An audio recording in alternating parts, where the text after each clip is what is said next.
Hello! Welcome to, hopefully, a pretty rapid September wrap-up, because I read a decent amount in September. If you watched my September TBR or any of my vlogs throughout the month, you'll know I was tackling an 8,000 page challenge where I wanted to try my very best to reach 8,000 pages in the month, and I was successful. So it is the most pages I have possibly ever read in a month, but definitely this year read in a month. I read 8,140 pages in the month of September, and I am so proud of myself for that. And I read a total of 26 books. There are a couple of DNFs in there, so 24 books and 2 DNFs. I believe. But that does mean there's a lot of books to get through here today, and I did vlog all of September, so my in-depth thoughts on pretty much all of these already exists on my channel somewhere, so these will not be incredibly thorough reviews. This is going to be basic, star rating, what I thought, move on. Let us begin. First up, I have The Kaiju Preservation Society by John Scalzi. This was very highly recommended to me by Emma, and now that I have read it, I can completely understand why, because this does not have enough excitement around it. I have not seen hardly anyone talk about this online, and it's so good. If you're into sci-fi, if you're into dinosaurs, I know kaiju and dinosaurs aren't the same thing, but if you're into dinosaurs and sci-fi, then give this one a go, because this was so good. I gave this one 4 stars, but I still think about it quite a lot. It was a pretty high 4 star, surely. But I had a very good time with this. This one follows our main character called Jamie, who loses their job and is recruited for the KPS. And the KPS is all very secretive, and as things are revealed to Jamie, they're also revealed to you as the reader, so you're kind of learning along with them, and there's a lot of action, there's a lot of science. In such a tiny book, an awful lot happens, and the Kaiju Preservation Society's aim is, of course, to preserve the kaiju, but where the heck did a kaiju come from? But yeah, 4 stars for me on this one. I thoroughly enjoyed. Next up is A Time of Dread by John Gwynne. This is book 1 in the Of Blood and Bone saga, which is the continuation series to the Faithful and the Fallen, the Malice series. I thoroughly enjoyed Malice. This, less so. When I say Malice, I mean the Faithful and the Fallen series. I liked all 4 of those books. The second one maybe a little bit less so. But overall, very much enjoyed that series. Had high hopes for this one. Did not get the same feeling with this one. Like, I was already familiar with the world and the creatures and the vague politics, and it was nice to have, like, the nods to the history of what had happened in The Faithful and the Fallen. But in terms of, like, this on its own, I didn't feel the characters, I wasn't into it, I didn't really get it, I wasn't hooked in. I felt like the only reason I really continued reading is because I already had that foundation of knowledge of the world, and I know what John Gwynne is capable of, but this book was a bit of a miss for me. I will continue the series. I have heard from other people that they felt the same about book 1 in this trilogy, and the characters didn't really get ya, but then as the series goes on, it becomes more like, you know, the good stuff that we know John Gwynne is capable of. But this one didn't really do much for me, and I'll be completely honest with you, I have already forgotten most of it because I just didn't care. All I know is it's years after the events of The Faithful and the Fallen, and, like, demons are rising. Disturbing demon sightings. Yeah, demons are rising again. Next up we have my first 5-star read of the month, and it was Before the Coffee Gets Cold by Toshikazu Kawaguchi. This was beautiful. This made me cry. I have really been riding the translated fiction train lately, and this, again, thoroughly enjoyed. It's about a coffee shop, and in this coffee shop there is a particular seat that you can sit in that will allow you to go back in time to a particular moment, and you can relive that moment, experience that moment again, do what you need to do in that moment, but you only have as long as it takes for the coffee to get cold, and then you have to return. So it is only a small period of time, but each chapter follows a different character using this feature of the cafe, and how it helps them progress with their life or get closure or so on. But at the same time, we also have the overarching plot of the owners of the cafe. And I cried like a baby, 5 stars, cannot wait to continue the series, loved it. And then I went straight into another 5-star read, which is The Tainted Cup by Robert Jackson Bennett. This was beautiful. This was everything that I wanted it to be. This was everything that I needed it to be. I had such high hopes for this because I had heard fantastic things about it, and it delivered, and I think everyone should read this. If you like murder mystery, you should read this. If you like fantasy, you should read this. If you like a little hint of like a gothic horror atmosphere, you should read this. If you like botany, you should read this. This was fantastic. This follows a murder mystery story. Our main character is the assistant to the Inquisitor. The Inquisitor is a very eccentric woman. She is kind of considered mad by some people, but she is genius. Think Sherlock Holmes. And she does some very bizarre things to help her with her murder-solving methods. And we follow her assistant. I didn't expect this to be quite so funny, but that character combination was hilarious.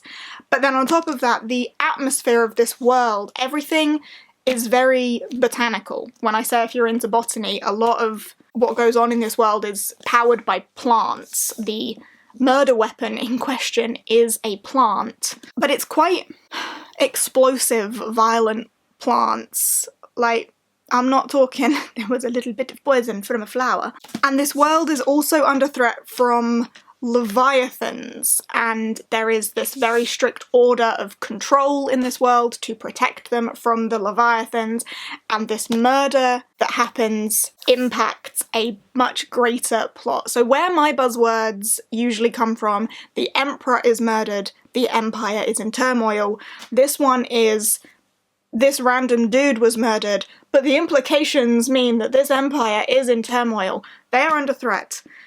This is a risk to everybody, and our main duo are crazy and geniuses. The atmosphere was just so dark and broody and beautiful, but also, as I say, that like comedy with the characters. Like here's a quote from one of the characters. "If my conjectures prove true, we shall unmask a murderer, or we shall all get our throats slit." It's that sort of tone throughout, and I just loved it. 5 stars. Beautiful. Next up, I continued on my translated fiction train and read More Days at the Morisaki bookshop. This one got 4 stars. I enjoyed about the same as I did the first one. This one follows a family that own a bookshop and how the time at the bookshop impacts them as a family.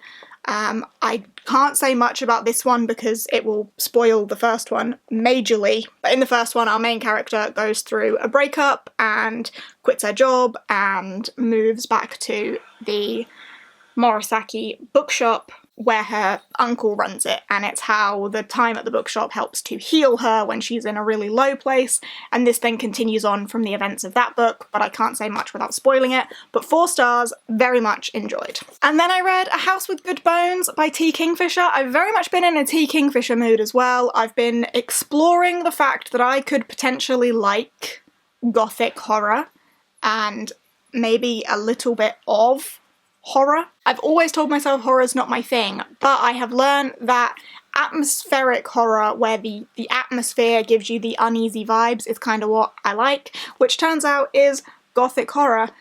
And then I read this and I really liked it. This one follows Sam, who goes back to live with her mother, but everything in her mother's house is a little bit peculiar now. Like, her mother's never been a religious person, but now it's really important to say grace, and her mother always had kind of a weird relationship with, is it Aunt May? Gran May? Her grandmother, Gran May. But now you cannot speak an ill word against Gran May, and it's all a little bit peculiar, and there are vultures circling the house and sitting on the mailbox, and something is up with the house. I enjoyed this very much. It got 4 stars. Next up is one that surprised me that I enjoyed, but One Dark Window by Rachel Gillig. This, again, had those kind of dark vibes. We're not in the gothic horror realm anymore. This is more of a, like, dark fantasy. In this world, there is an illness that is magic, and if you are seen to have this disease, then you are dead, taken away. Our main character had this disease, but doesn't seem to show any signs of magic, other than the fact that she has the voice of a nightmare living in her head that lends her power. This is YA, and YA these days is usually not really my thing, but I had a very good time with this, and it surprised me. I read this during my Reading Against the Clock 24-hour vlog thing, so you can see my full thoughts there, but this one surprised me as I was reading it, had a very good time, it got 4 stars. And then, quite a different vibe, I moved on to The Spell Shop by Sarah Beth Durst. This was very cute, very cozy, kind of that cute, cozy fantasy vibe, about our main character, whose name I have forgotten, Keela.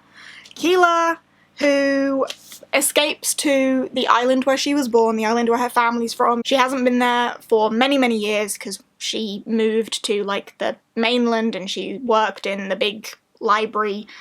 Magic is very much a protected thing in this world. Only the, like, true mages can use it. She used to work in the library protecting the grimoires and stuff until a tragic event happens and she has to escape to the island and make a new life. Farway Island, a secret spell shop, an unexpected romance. It was very cute. There are little cats with wings. She starts a jam business, but it's very much like her opening up, her learning to accept love and friendship and kindness and overcome adversity. Very cute. If you like the Legends and Lattes style sort of read, then this is very good.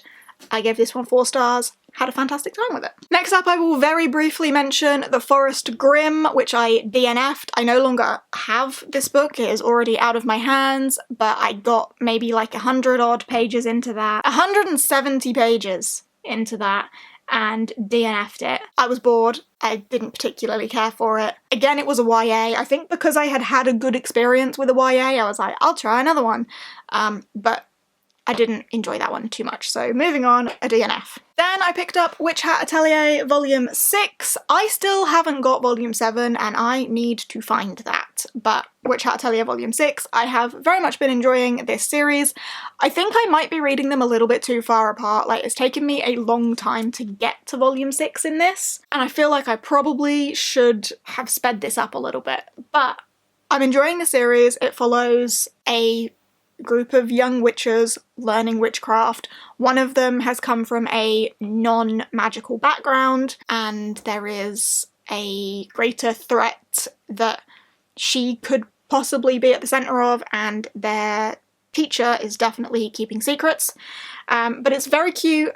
This one, we saw the girls working together to create some new magic. It was fun. I like this series. It is a good time. I do just think I should probably be reading them a little bit closer together, because they are feeling a little bit episodic to me rather than a whole story, but that's on me. This one got 4 stars. And next up, I read The Faraway Paladin Omnibus 2.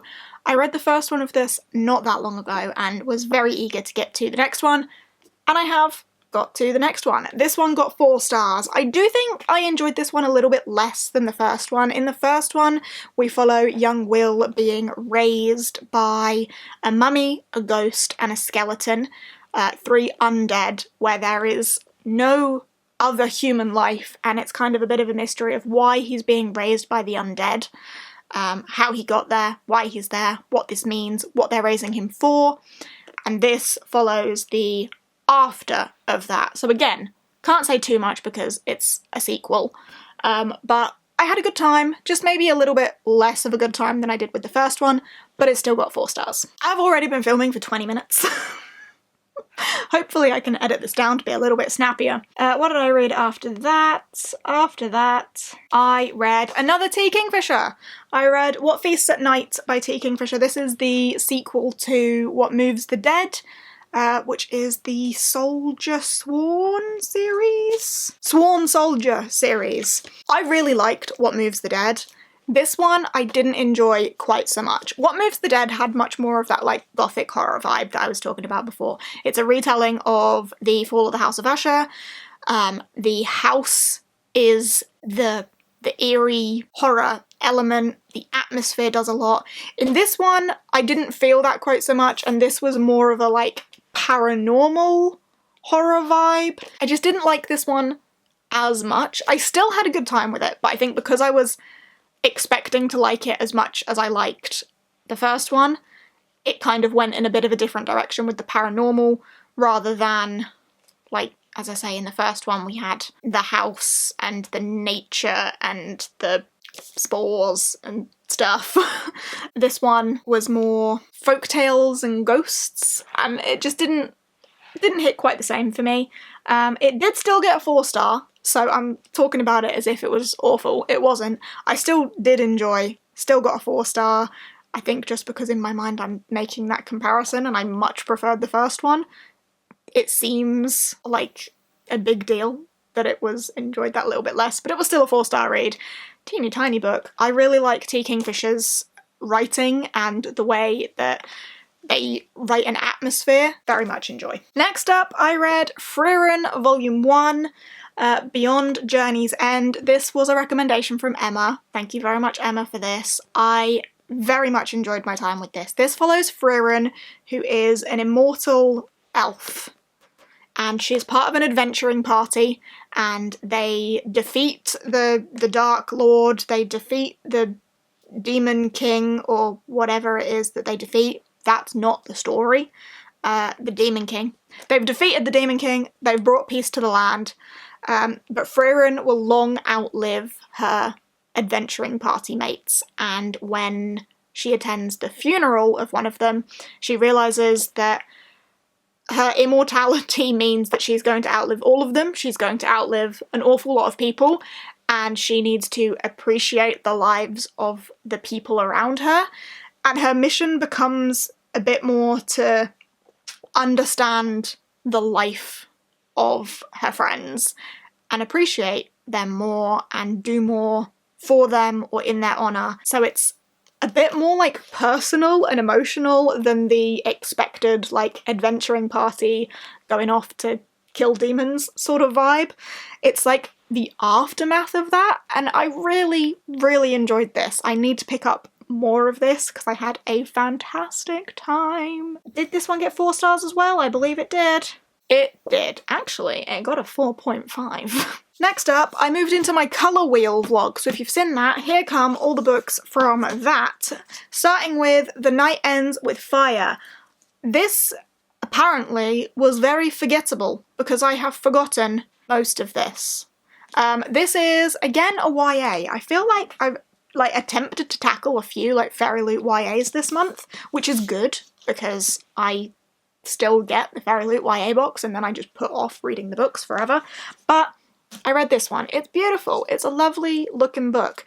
This is a Mulan retelling. As I say, clearly very forgettable to me. Our main character is the possession of her father, and he is going to sell her off to be the possession of another man. Her father, I believe, is an opium addict, and he is going to sell her off for her dowry to a man who she knows is not very kind. So she thinks rather than being the possession of men all of her life, she's going to run off, pretend to be a man, and join the army. Mulan retelling. Where do I say from here? Never trust a dragon is on the back. What's actually in the blurb? Okay, it does say a sea dragon spirit with the power to grant her impossible magic, but it doesn't explain anything about how that comes to be, so I'll keep that a secret. There is a sea dragon spirit that can give her power, and she has to learn who she can trust, if she can trust anyone, the sea dragon spirit, the prince, or the prince of the army they're fighting against, because hello love triangle, goodbye Jade. I clocked out at that point. This one did get a 3-star overall, but I do not think I would continue the series. I don't care for a love triangle. It felt very predictable. Like, it was fine, the atmosphere was fine, I do like the story of Mulan, so that element of it was fine. It's just then that love story, the love triangle, and I then found a lot of it very unbelievable and was kind of checked out at that point, so 3 stars for that one. Then I read The Pumpkin Spice Cafe on my Kindle. Hello, little contemporary romance. This was quick, fun, light-hearted. It got 3 stars from me. I will say, I don't feel the hype that everyone else does for this. I don't think the love story was as good as maybe some people make it out to be. And I think if a man treated me the way that this dude treats her at a certain point, I would not react by falling at his feet. There would need to be a bit more grovelling, a bit more apologising. I was really mad about that. But it got 3 stars overall. It was fine. Moving on. I have then been exploring the whole do I like horror thing, and I read Bloom by Delilah Dawson. And I liked this. I liked the end of this a lot. The beginning portion of this, like, it was fine. I could feel that something was a little bit off, but only because I knew it was a horror, I think. And then in the end, there was the twist for the unsavoury dark turn that I had been promised. But that did definitely happen much further towards the end than I thought it was going to. But overall, I liked... the fact that I liked the unsavoury dark turn maybe means that I need to try a little bit more horror, so good experience. What did this get overall? 4 star! I did land on a 4 star for this. I think I was a little bit torn between a 3 or a 4. Next up was Inkheart. Very brief mention of this. I got just over 100 pages in and DNF'd it.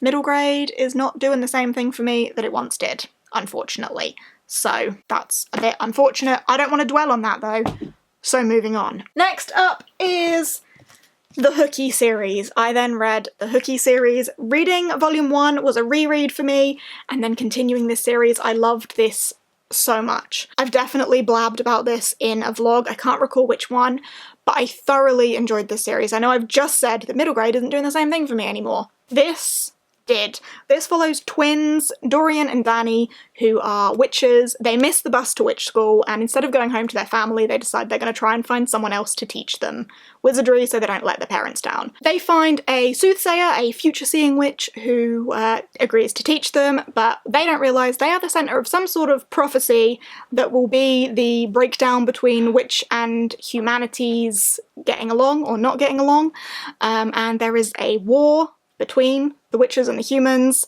and our 2 main characters are at the centre of it, but they don't necessarily know that. I really enjoyed this. The last one got 5 stars, these 2 got 4 stars. It got a little bit darker towards the end as the characters grew up a little bit. Had a fantastic time. Enjoyed very much. Apologies, had to take a brief intermission for filming there because I was filming for a lot longer than I thought I was going to be, and I needed to be somewhere. So we're back to continue. Next, I read Blanket Cats. This is another one of the translated fictions that I've been riding the train of. This is probably my least favourite one so far. Rating-wise, Blanket Cats did get 3 star, so not terrible. This one follows different characters in each chapter, as a lot of these tend to, and they each are renting a blanket cat from a pet shop that sells or rents out these particular cats that are raised in a particular way to just temporarily stay with people. They can only stay for 3 days, and each chapter is this cat's visit to these people and how the experience with the cat helps them to overcome something or move on to the next step in their life or help them reach a realisation. Hello, Finn. So similar sort of concept to a lot of these in that there is an element that helps each character in each chapter realise something about life that they needed some encouragement with, and it is a blanket cat that helps them do that. I just didn't particularly enjoy the stories from each of the characters in this one. It didn't do much for me. The cat content was cute, it made me want to cuddle a cat, but it didn't do much else for me, so 3 stars for that one. Then I had my reread of The Fragile Threads of Power. This got 5 stars, this got 5 stars the first time I read it, which was only about 6 months ago. I have a whole vlog talking all about this one. I love this series. V. Schwab is one of my favourite authors. I had a fantastic time. I can't wait to continue more in this world, but I'm not going to dwell on it too much here. I loved it. 5 stars. The Shades of Magic world is one of my favourites. 5 stars all round. Next, I surprised myself again by going for another one of those YAs that I thought I wasn't going to be too keen on, and I read The Scarlet Alchemist. I don't know why this was shouting at me quite so much, but it really was. I really fancied it, so I picked it up. My copy is so water damaged, it's all warped, and it's like seeped ink everywhere, all my pages are all crusty. It got left out in the rain when it was delivered. Whoopsie. So yeah, that's a shame. But I ended up really enjoying this book. This book follows the Scarlet Alchemist, our main character, whose name is Zilan. Zilan has always dreamed of being an alchemist. Zilan lives with her aunt and uncle and her cousins, and they've always dreamed of achieving more for their family, and Zilan's role in that is to become an alchemist. She does a little bit of like shady underground alchemy that she shouldn't be doing, but she wants to compete in the alchemy trials, exams, whatever, to become a royal alchemist. But then she has to kind of deal with learning if what her values are align with the values of what being a royal alchemist would mean, if the way she feels about her family aligns with the way that her family feels about her. Like, there's a lot of internal conflict for Zilan in this, at the same time as us exploring the world of alchemy and raising the dead, because that is something that she can do. She can resurrect the dead for a price, practicing an illegal form of alchemy. She gets caught in the deadly games of the royal family, and the prince fears assassination, so wants her help in promising that she will bring him back to life. I had a really good time with this. I loved the political side of it, the schemes, I loved the alchemy side of it, and I also really enjoyed just Zilan as a character and the like conflicts and struggles and debates that she goes through. It all felt very real and complicated and not simple or basic or predictable. I really enjoyed this, and I do think I would continue the series. So this is another one that surprised me, and I'm really gutted that my copy is so water damaged. Then I read Mooncakes. I don't want to talk about this for too long because I didn't love this. I've given it 3 stars. Looking back on it, I think that may be a little bit generous. It was a cute story. It's about a witch and a werewolf, and there is a demonic threat that they need to overcome, but there is some sort of background relationship between this witch and this werewolf that isn't really explored, but it's kind of told to you on page, but there's no feeling behind it because I don't understand it, because I don't know where it came from, and it was all just very dun dun dun. I didn't love this, but cute, quick, and witchy. Then I did something unpredictable and I read The Cinnamon Bun Bookstore, which is the sequel to The Pumpkin Spice Cafe, and I possibly enjoyed this a little bit more than The Pumpkin Spice Cafe, but it still only came out at a 3-star. I had very similar issues with this one as I did the first one. Elements of the relationship, I just think real people wouldn't behave that way, and if I was treated the way that one of those characters was treated by the other person, I would not be so immediately forgiving. It's harsh. I don't want to spoil too much, but like the feeling of one of the characters not belonging in Dream Harbor and like just not being trusted to stay and not being trusted to be stable enough for the people that belong in Dream Harbor. Like, you're either a real Dream Harborian, dreamer, whatever. This is set in a place called Dream Harbor. It's all very dreamy, idyllic, beautiful, amazing. And if you're not like one of them, it seems that you get treated as lesser. And I just didn't like that. But quick, fun, little bit spicy, okay time, but it got 3 stars from me again. And then finally, rounding out the month, I finished with Food Wars, just to get those last few pages in. This is a manga about a boy who wants to become a better chef than his father, who runs their family cafe, but in order to do that, he has to go to this very elite culinary school, where one of the like people that grade his food has a divine tongue and everything needs to be perfect, and I expected this to be a lot more like foodie focused, but I was just very confused. And I liked the comparison of like the food gives these characters some sort of orgasmic experience. Like there are pages of them just suddenly becoming naked because the food is that good. But like I wanted more of the food, and the plot just doesn't make a lot of sense to me. Overall, this one got 3 stars as well. That is a lot of books that I read, and this video has taken me a long time to film, so hopefully I'm able to condense it down into maybe like 20 minutes, we'll see. But yeah, I had an incredible reading month in September. I read a whole load of books, and I feel like I kind of broadened my range as well a little bit. Although it's all mostly, you know, fantasy, I still had, you know, some of the translated contemporary fiction, a couple of romances, some manga, some horror dabbling, some YA, some adult, some rereads, some new, some middle grade. Like, I feel like there was quite a lot in there. But I'm really proud of how my month went, and I am so incredibly proud to have smashed the 8,000 page goal. I am very much now looking forward to not needing to be quite so intense in October. So, with all that being said, I am eager to stop talking. Thank you for watching. Thanks for hanging out whilst I run through all of these. If you have read any of these and want to share your thoughts and feelings, please do so down below. But otherwise, I shall see you in whatever comes next. Bye!